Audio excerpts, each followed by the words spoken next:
for being here this afternoon. My name is Nicole McCoy. I am the Virtual Campus Director here at Post University, and I am joined by Barbara Zerillo, who is our Director for CCPD, or the Center for Career and Professional Development.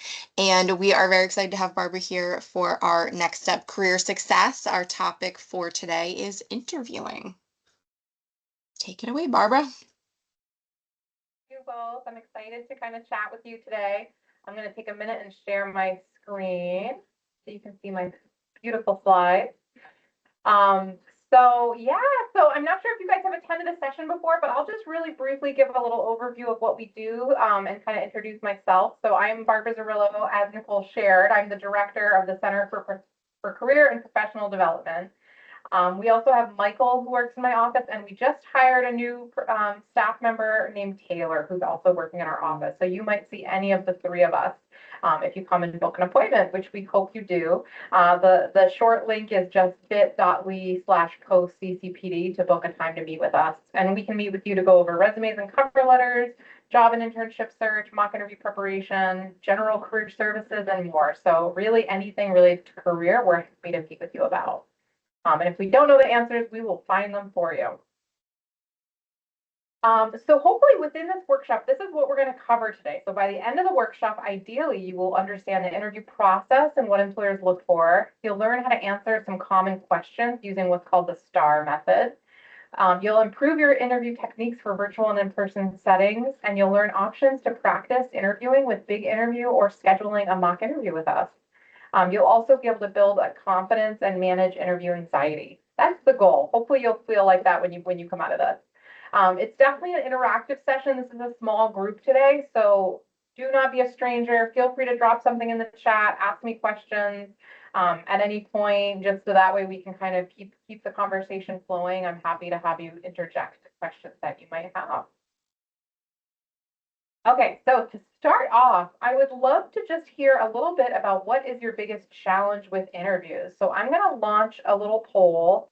You can either answer the poll with the questions that pop up, or you're welcome to just drop your answer in the chat as well. So take a minute and just answer this question, which is, what is your biggest challenge with interviews? Is it feeling nervous, not sure how to answer questions, lacking confidence, not getting interviews, or something else other? And you can feel free to put it in the chat. So take a second to answer this for myself.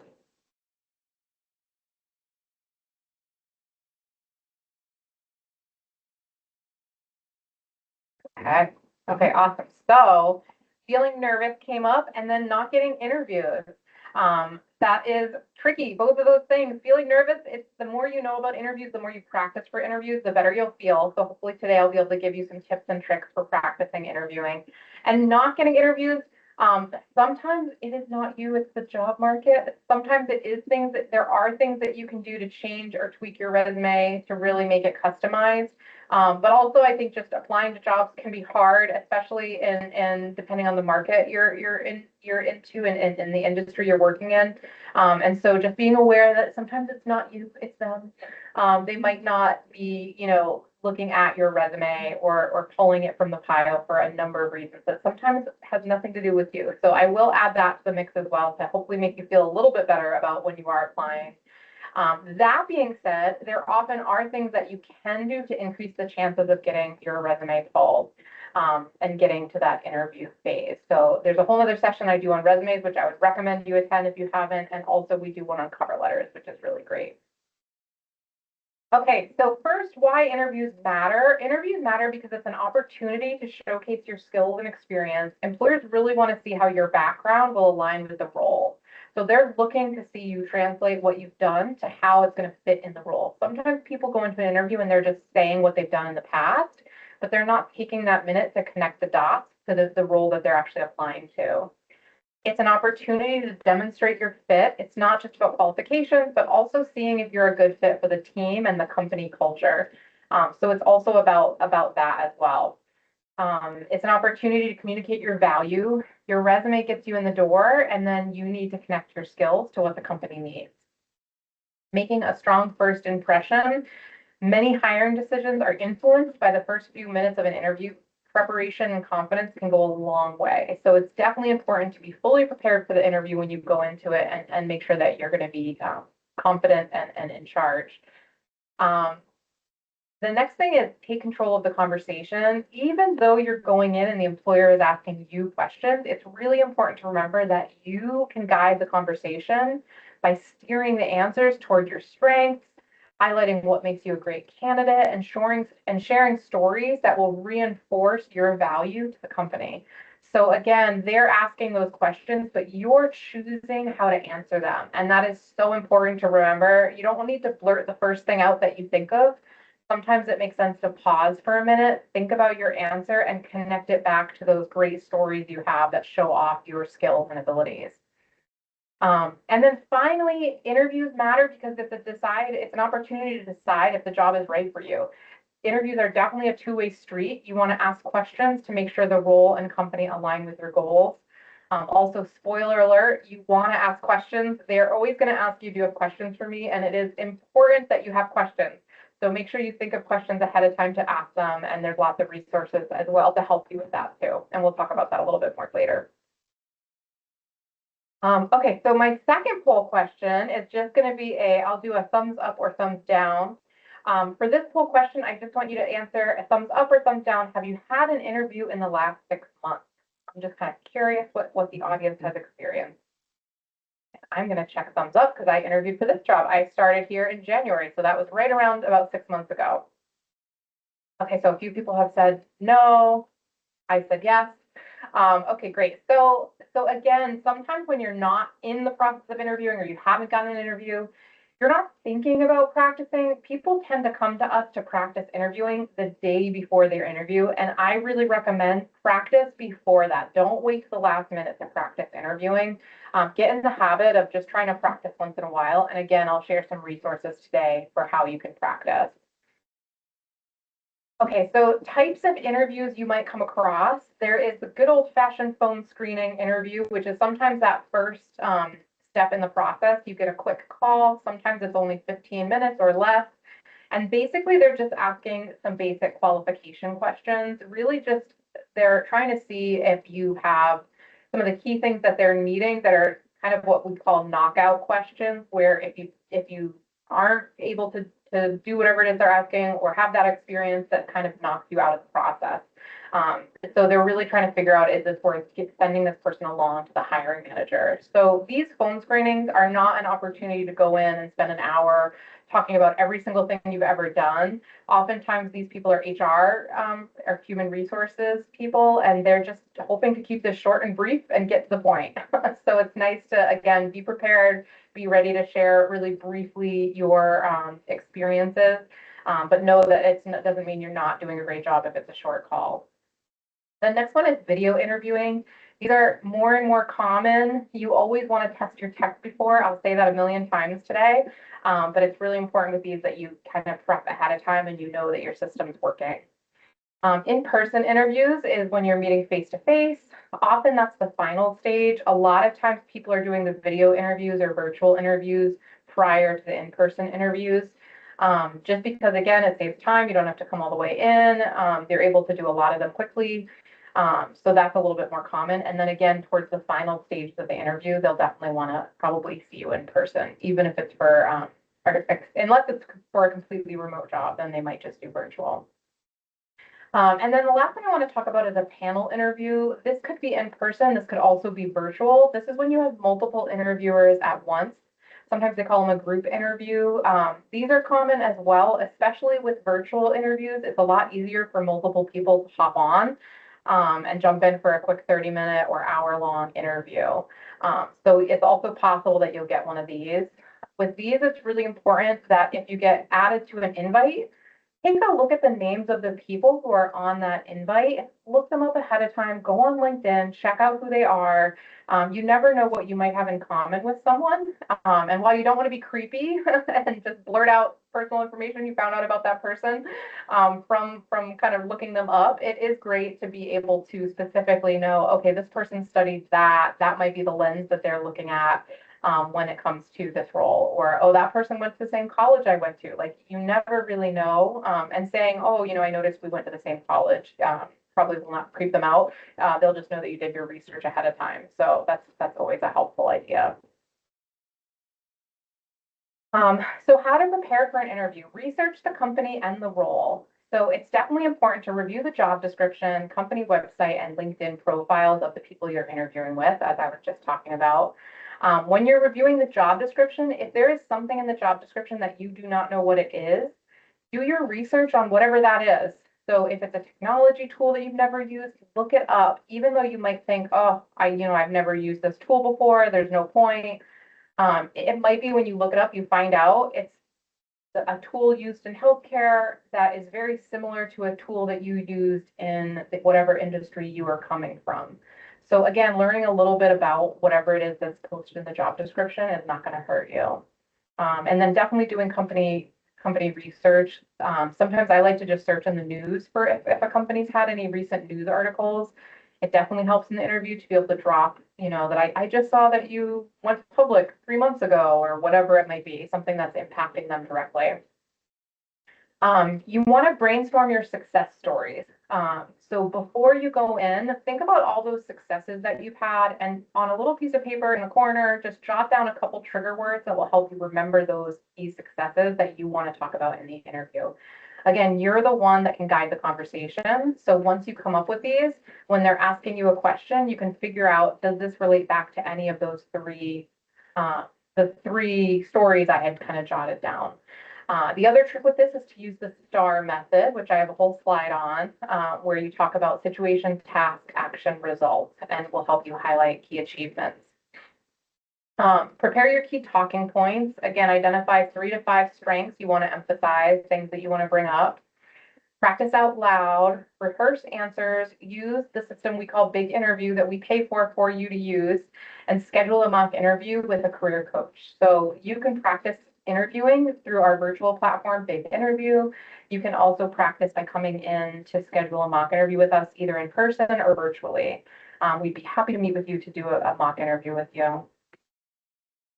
When you are interviewing, it's a great idea to take, even before, this is the preparing, take notes on key details. So write down company facts, key points, and again, those questions that I talked about before that you want to ask at the end. So don't go in with a blank sheet of paper that you're not sure what questions you're going to have. It looks good when they get to that question and they say, do you have any questions for me? And you say, hold on, let me look. And then you look at a piece of paper that you wrote down ahead of time. It just shows that you've been thinking about it, that you took the time to kind of pull something together. Also, just if you're able to articulate them, you don't need to be looking down at a paper to articulate them. That's great too.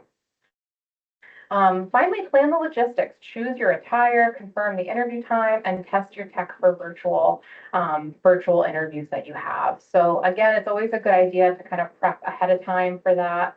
I always recommend people dress professionally. I think a lot of times when people are doing a virtual or a video interview, they might be a little bit less professional, and I highly don't recommend that. You want to be professional. You want to be dressed a smidge nicer than you would for the actual job of what you would wear on a day-to-day. So that's why a lot of people tend to wear suits in an interview, because even though they might not be wearing a suit on every day of their job, on the interview, it's a step up from what they would be wearing. Again, it's important. This ties back to the researching the company.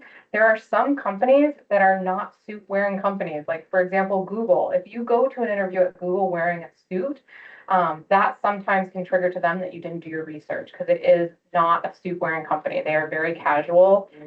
And so it kind of makes you seem like you're not a good fit for their culture, or you didn't do your research. So again, attire is super important. And the best thing to do is to really kind of do some research on the company ahead of time. And most companies, I will say, are not going to be mad if you have a suit on. I think that's pretty common for interviews. Virtual and in-person interview tips. So again, for virtual interviews, test your technology. I can't say this enough. Camera, microphone, Wi-Fi. Log on a little bit early. Log into a separate meeting. If you're on Teams, if your meeting's going to be on Teams or Zoom, log into a separate meeting space with it just to practice beforehand. The reason is because when you go to log into your real interview, sometimes they're not going to let you in until they're there. And what that means is even if you show up early, you're not sure if your sound is working and if your other stuff is working. So it's a good idea to kind of test it out as much as you can. Make sure you have an appropriate background as well. Find a quiet, well-lit space. Dress professionally, at least from the waist up. I would recommend dressing completely professionally. There's something about that that psychologically happens that puts you in that mind space of being professional. So I definitely think if you can do the full outfit, do it, even if it's virtual. Look at the camera, not the screen. So this one is really tricky and hard to remember, especially when you've got someone's picture on your screen. But if their picture is right up in the top corner and you're staring off to the side, it gets a little distracting for the interviewer. For in-person interviews, arrive early, pace out where you're going to be going, make sure you know how to get there, even if it means you have to go get a coffee for 30 minutes nearby. Definitely make sure you've done your homework and know where you're going. Bring physical copies of your resume. While typically we never need physical copies of our resume, it's really helpful to have them. That way, if you are doing an in-person interview, you can ask if anybody needs them. Sometimes someone forgot, couldn't find it, couldn't print it, would like a copy, and having that ready to go can make you look really prepared. So keep that in mind, even though it might seem a little old school to print something, it's a good idea to print your resumes for in-person. Maintain good eye contact and good posture during the interview as well. And then most important, and this goes for both virtual and in person, is send a thank you email afterward. You want to send that either that day or the next day. So one thing I recommend is write your thank you email before you even get there. Draft your thank you email, and then after the interview, you'll just think of 1 or 2 points that came up in the interview, things that you liked about the company, things that you liked about the people you interviewed, places that you aligned that you want to speak to, and you're going to put some of that content into that email and then send it off. It's also important in the interview to make sure that you've got somebody's contact information. If it's not, it's an invite, that you can send that email. Okay, so my next poll question for all of you is, have you heard of interview or behavioral interview questions? So have you heard of behavioral interview questions? So I'll do just a thumbs up or thumbs down for this one. So take a minute and answer that poll. And then we're going to spend some time tackling the dreaded behavioral interview questions, and I'll explain what they are as well.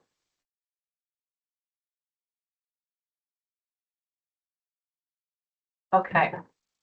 Only have a few responses, and some people have heard of it, people have not heard of it. Okay. So behavioral interview questions are really common.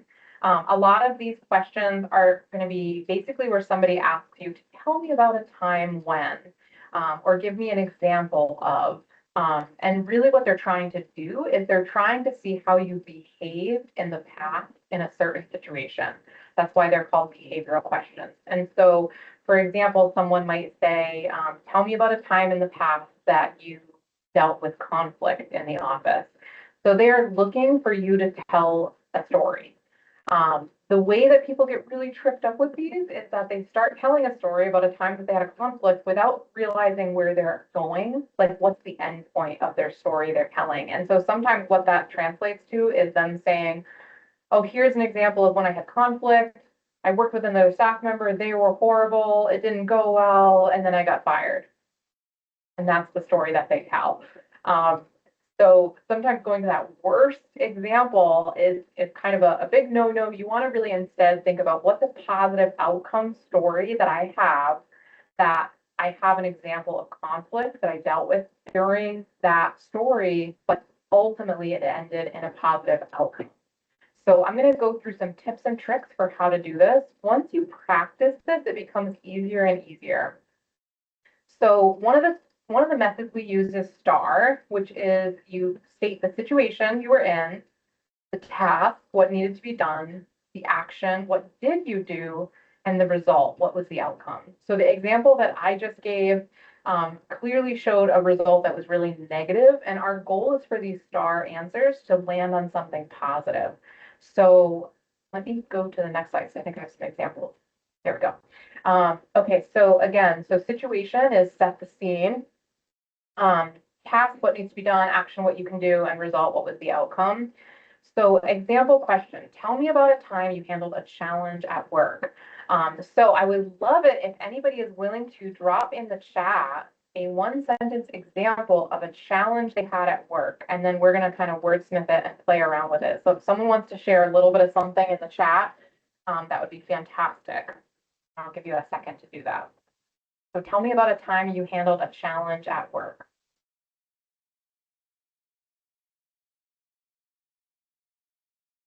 And then I can give an example as well. I think I have some on the next slide. I'll start them on the next slide, but if anybody wants to throw it in, feel free, and then we can wordsmith it and practice.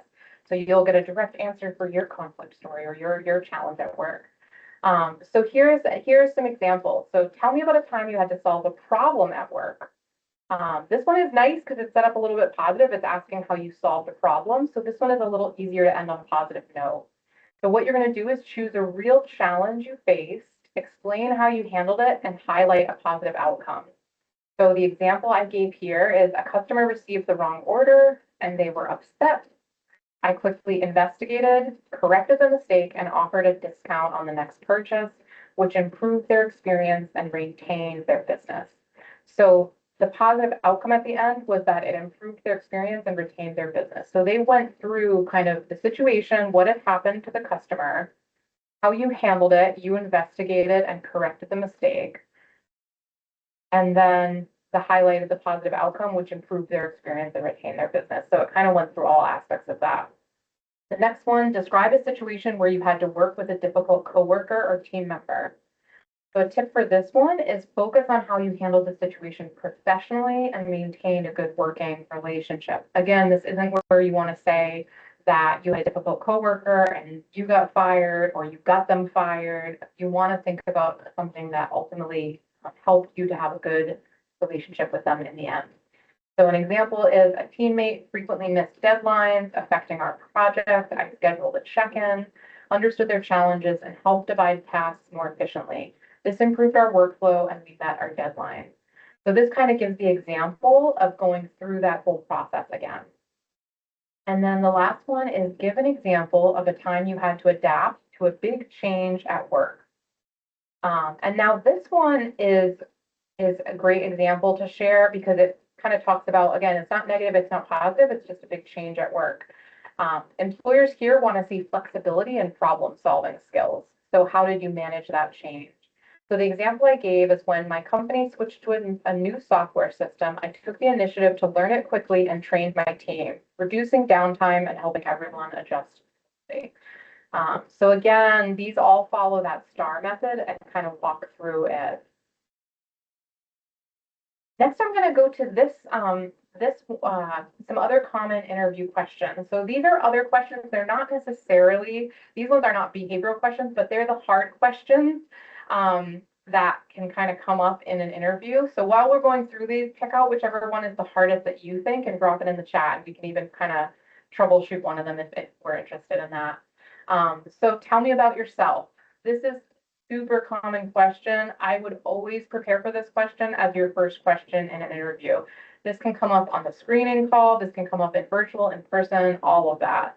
The key with this one is to focus on your skills, your experiences, and what excites you about the job. I think it's really important to mention the job in this tell me about yourself. So tie in your experiences and your skills back into the fact that you want this job specifically to help kind of connect the dots for the employer. This one is really important to practice. I think people think that they know it and they're going to be able to speak to it right off the bat, and it can really catch you off guard. So practice this one. Also, you probably need to change it for every job you apply to because different jobs require different skills. They might want different experiences. And so really thinking about a mindful answer for each job you apply to, or each job that you interview for. The next question is, why do you want this job? One way to not answer this question is to say for the money. The other thing is just, you don't usually want to say it's a short commute. Things like that are a little bit more superficial about the job. It doesn't show the employer that you're going to want to stay in the job for a couple of years and really help out the team. So instead, you want to show your enthusiasm and connect your skills to the role. So again, it's an opportunity for you to think back to those skills or those key things you jotted down and tie it back to the role. This next question, sometimes it's together, sometimes it's broken into two. What are your strengths and weaknesses? People often ask this one as well. It's kind of a go-to question, and it can be really tricky to answer. People sometimes struggle with strengths, with being able to actually identify what their strengths are, and they get caught up on that question.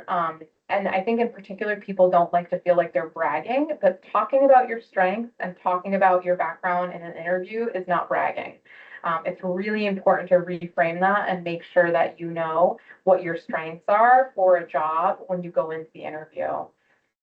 Additionally, being able to talk about your weaknesses can be a really big challenge. So you want to figure out what is a weakness that I have worked on and that I've improved on. So the key with both of these is you want to be honest, and you want to focus on growth. One thing that's really important here, I'm saying be honest. However, select which honest answer you want to use. So for example, if one of your answers is something that's really like something that's kind of like a personality, it's not going to change. It is something that is just there. So for example, if you say, what are your strengths and weaknesses? And you say, um, I'm really not good at showing up on time. That can be challenging for an employer to hear.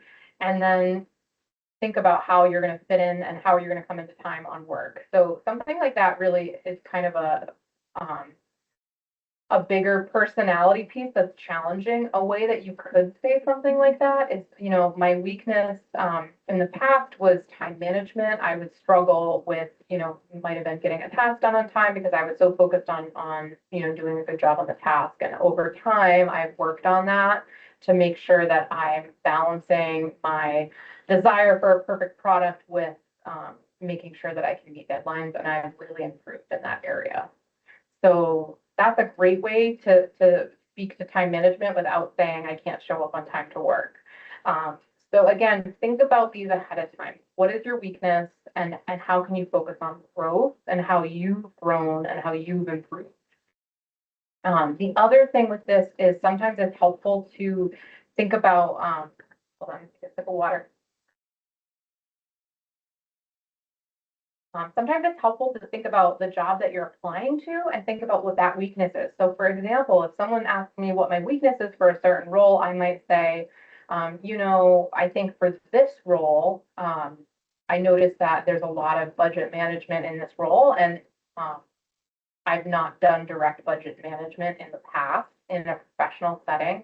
However, and for my own personal business, my own personal family, I manage our budget and I've been able to keep us on track and paying bills on time. So I feel really confident that it's something I'll be able to learn quickly. So again, I mentioned a weakness, but I was able to also show how really it's something that I might be able to pull and transfer skills from another area of my life. So that's kind of the key with the weakness question. The last question, where do you see yourself in 5 years? How you don't want to answer this question is saying somewhere else at another company. I think I've had people in interviews before say something like doing something totally different from what they're doing with me and my organization. And I think the reason that can come off negative is because when someone's hiring you, they're investing in you. They want you to be able to be there. In reality, are you going to move on before 5 years in today's day and age? Probably. But what's really important is that you can show that you're kind of dedicated to that company and that your career goals align with where kind of a path potentially to fit at the company. So a great way to answer that sometimes is saying, I see myself at a company where I'm able to grow, or I see myself somewhere where I'm able to apply my skills and my strengths, where my, beliefs align with the company. Things like that. You don't want to be saying something in a totally different field. I think that's just one piece that's important. So out of these questions, which questions are the hardest to answer? I saw someone dropped in the chat, what are your strengths and weaknesses? Yes, I agree. I think that one can be so tricky, as we talked about. Yeah, feel free to drop it if someone else wants to share theirs too. Okay, so I'm actually going to, I'll show you these last two slides, and I'm going to take you over to Big Interview to actually show you Big Interview, because I think that'll be more powerful in this session to kind of get to see a little bit of a demo of it. But this is a platform that, again, is available 24/7. You're able to go on and practice mock interviews by selecting questions and recording your responses. All post students can use this. Alumni can also use it. So I highly recommend, if you haven't ever logged in, that you log into Big Interview to kind of check it out. I will show you now. Stop sharing.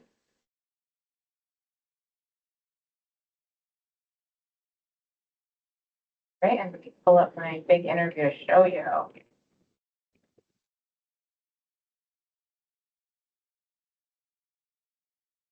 Okay, so for Big Interview,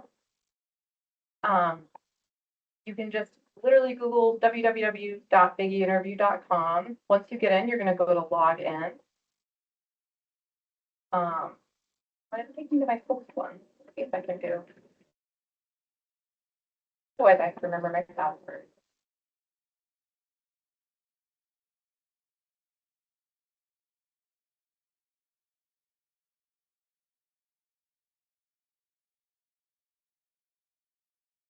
There we go. All right, so let me switch over so I'm on the student side of it, so you see the student. Okay, so this is Big Interview. Once you're in it, you're able to do a lot in here. I'm going to show you a bunch of it today. I'll also show you there is a resume builder in here, so it's a little bonus that I'll kind of briefly show you at the end. Stick around to kind of see that. But the kind of main area is this practice area. You can click practice steps, and then it'll take you to some kind of common interviews, some common you can search a couple different ways. You can do a general interview. If you click on this, it will cover 80% of the interview questions that you might get. So they're, again, those most common interview questions. You can also go to industry. I love this feature. You can go through it and pick out what industry you're going to be working in. So for example, there's healthcare specific, and then it gets into the nitty gritty. So it really gets into some jobs. So I'll go to nursing. And then even within this, there's more. So again, it's a great opportunity to kind of see, and I will show you, let's put it advanced nursing to practice with Lindsay. So when you come in, you'll hit play. And then you would hit start recording, and you would record your answer for the question, and then it would take you to the next question, and so on and so on. So it's an opportunity to kind of record yourself. Once you complete the interview, I will show you what you're going to get. So you're going to get a ton of incredible feedback. I'm going to go to my bronze one because it shows more of the negative things that I need to work on, the constructive criticism. So, so this was a sample one that I did.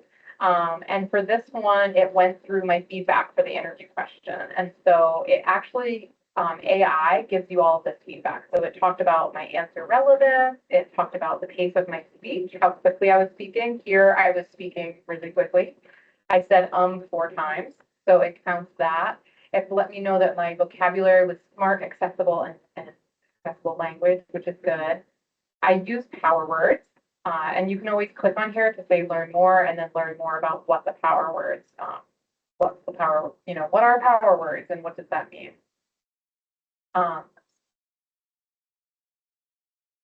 It keeps track of filler words. It keeps track of how often you pause. Pausing can be good. You don't want to pause too much, but you also don't want to be flying through the answer, which I was for this sample. Eye contact, it tracks where your eyes go on the screen. You can set it up to that. You can opt out of it, but you can set it up so it tracks where your eye movement is. So this is great. Negative tone, it'll pick up if in your answer you used a negative tone or negative words. It'll track how long you spoke for and keep track of that. I spoke for 36 seconds, which is not long enough. Authenticity score and volume. So it's really cool. It gives you a ton of feedback. It also gives you this rating, which is pretty neat. And then there is an action plan. So again, this goes back to that practice. You can improve in all these categories. You can learn what can I do different to avoid saying, what are my options? How can I kind of work on this? As I say, while I'm talking right now. There's a couple other options in here. There's interview roulette. I've never done that. It would just be a random question. You can go to your analytics to see in general how you're doing, and it kind of will tell you, you can check your action plan. You can also see how you've improved over time, which is really cool. Other options, if you're struggling with some of your answers, there is an option to build out your answer with using the star tool, which is so cool. For this one, you can click start, pick a question. We'll pick a behavioral question. So this one, name your story. Try to. Oh, okay, this is, I guess, if you had a specific one you were doing. Let me go back.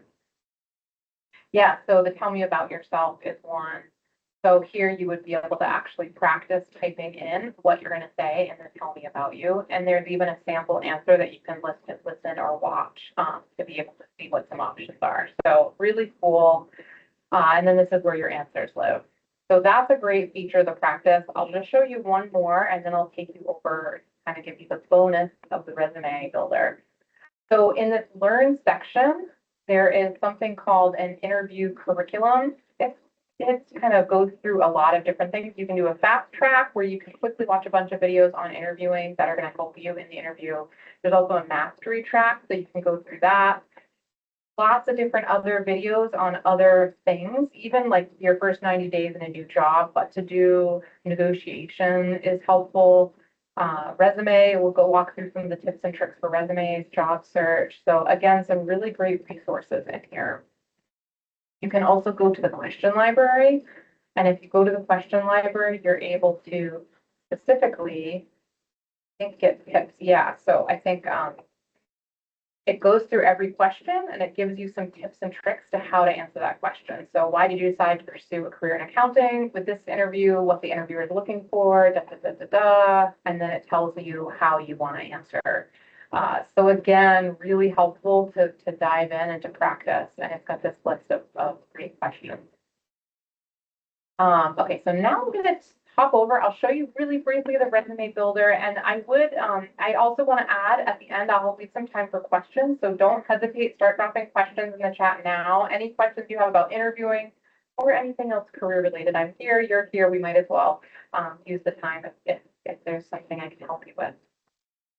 So I love this feature for those of you who struggle with making a resume that's going to fit and kind of work for you. This is a really great tool. So I went in and pre-built one so we can see it. I did just a little demo resume. So when you go in here, it's great. You type in your information. It's going to literally prompt you with certain fields to input. I put my fake LinkedIn here. You can delete this if you don't want it. If you use any of these other ones that, again, this would be if you have a professional website, not a personal website. Similar to your Twitter. If your Twitter is super personal and not relevant to work, don't share it, obviously. You draft a summary. What's very cool is that you can click improve with AI and it'll actually give you some tips and tricks on how to rephrase it, which is really neat. It also has some other adoptions over here too. So again, AI is within the system, which is amazing. Down here, it goes through your different jobs. So I had typed in, a job at Starbucks, barista. I could add another experience. Once you type it in,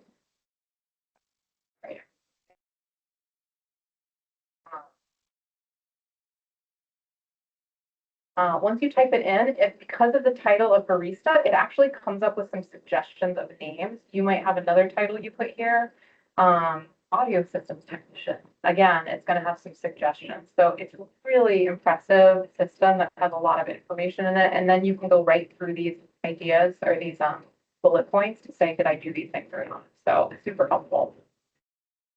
Okay, I'll just briefly show you a couple more. So again, education, certification sections, all of these, and ultimately what it comes out to look like is this. And you can even change the format. So I could say, okay, I like this format better. I like that format. What's nice about this is all of these formats are actually going to work with applicant tracking systems, which if you've not heard of those, they're systems that check your resume when you send in your job, your resume or cover letter to an applicant, to a company. Oftentimes they have an applicant tracking system that tracks everything and it kicks them out that aren't relevant to the job that you're applying to. All right, I'm going to stop sharing and leave some time for questions. What questions do you all have, if any? Yeah, and I saw Nicole, you wrote, yep, you say, I don't believe it's an area I would like to improve in. Yeah, exactly. I think that's great to say. Exactly. And that's what we're trying to do, Nicole. So Nicole said, I always say I don't believe in weakness, but rather an area I would like to improve is. And I think that's a really great way to rephrase it. Again, that's what you want to focus on, is not what's wrong with you, but what's something that you can do, that you are working on already. And de-identify like that approach way better. Yeah, absolutely. Other questions or anything else I can answer?